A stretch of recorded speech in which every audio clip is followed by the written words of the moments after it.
안녕하십니까. 평화와 먹고 사는 문제 연구소 소장 이충렬입니다. 오늘은 먹고 사는 문제 가운데 핵심 중에 핵심이라고 할 수 있는 부동산, 주택 문제를 다루고자 합니다. 여러분, 우선 본론에 들어가기 전에 몇 개의 통계 숫자를 소개해 드리겠습니다. 우리나라의 총 세대수가 2천만 호 정도 됩니다. 2천만 개의 집이 있다는 것이죠. 그 중에서 아직 자기 집을 갖지 못한 인구가 44% 정도 됩니다. 그리고 41% 정도가 한 채의 집을 가지고 있습니다. 나머지 15% 중에서 11%가 2주택을 가지고 있습니다. 그리고 나머지 4%의 인구가 3주택 이상을 가지고 있는데 이분들이 가지고 있는 집수가 약 75만 개 정도 된다고 합니다. 그런데 지금 우리는 집값이 천정부지로 뛰어오르고 있고 심지어는 전세조차 구할 수 없는 어려운 상태가 되고 있습니다. 왜 부동산 가격이 이렇게 좁은 땅에서 한정없이 뛸까요? 그것은 부동산에 투자하면 다른 어떤 부분보다도 안정적으로 고수익률을 기대할 수 있기 때문입니다.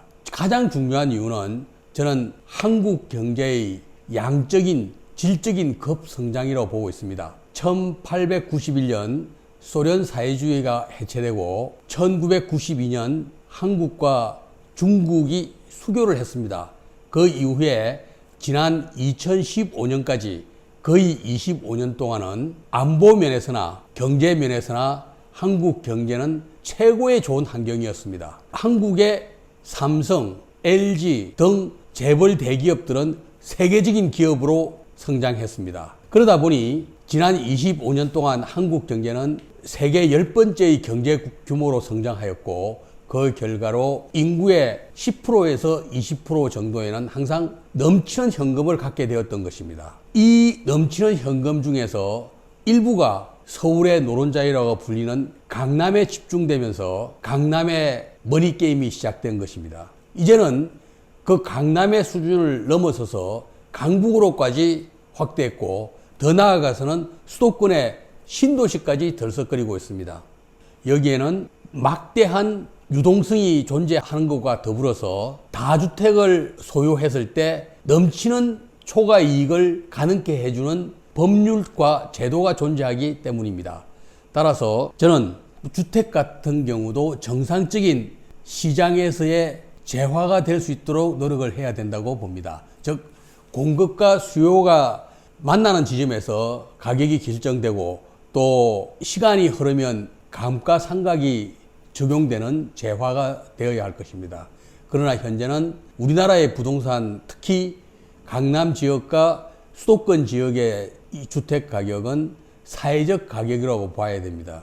일종의 독점 가격인 거죠. 그래서 이 문제에 대해서 우리 먹고 사는 문제 연구소에서 진지하게 정책적인 고민을 지금 거듭하고 있습니다. 그 기본 방향은 이러합니다. 첫째는 집을 못 가진 사람들에게는 집을 가질 수 있도록 최대한의 제도적인 금융적인 지원을 가능토록 하자 것이고, 그 다음 한 채 가진 사람에 대해서는 그 편의를 최대한 보장해 주자. 여러 가지 세제 혜택이나 뭐 이런 거에 있어서 불리함이 없도록 하자. 동시에 3주택 이상의 다주택자에 대해서는 초과 이익을 기대할 수 없을 정도의 제도적인 정비를 해 나가자입니다.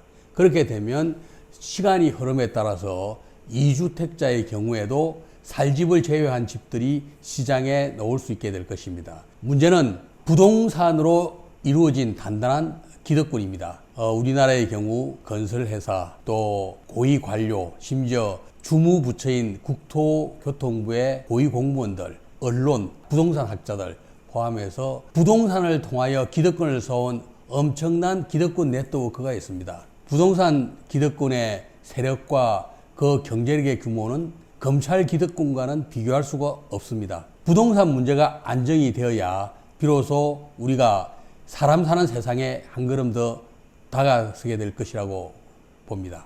추운 겨울날 건강에 유의하시고 특히나 코로나에 더욱더 주의해 주시기 바라고 건강한 모습으로 다시 뵙게 되기를 바라겠습니다.